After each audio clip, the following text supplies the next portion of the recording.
I have no clue. ভাবটা আসছে আল্লাহ রহমতে।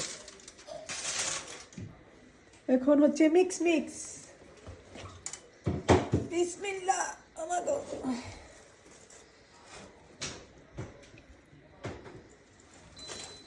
ফুট করলো কিসের?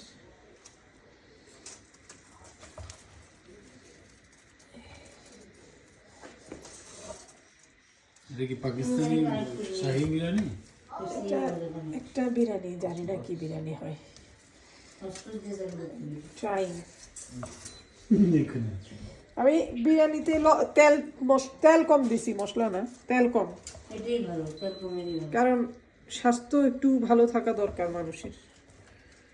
এই জন্য তো মনে হয় যে ড্রাই লাগছে। না ড্রাই না, খাওয়ার সময় বুঝবা। ওই সেট করবো না, ওই সেট করবো না এক পাশে, তাই না? ওইটা পরে যখন খাওয়ার সময় আবার ওই পাশে কি ওরকমের ঝোল আছে? আছে, আচ্ছা করে ফেলি। একই রকম সব কিছু আছে। পরে আবার ওই পাশে তো পাবা না কিছু, ঝোল হবে। এই পাশে ঝোল বেশি দেখছো? না ঝোল বেশি না, আমি তো এটা নাড়ি নাই। পাসপোর্ট চাইলাম। কিসের তোমার যেটা খাচ্ছি কি চাচ্ছ বলো আমাকে। আচ্ছা আমি বাড়ার পরে তখন আবার কন্টিনিউ করি, এখন কি বলবো। বিরিয়ানি করছো তুমি? কাচ্চি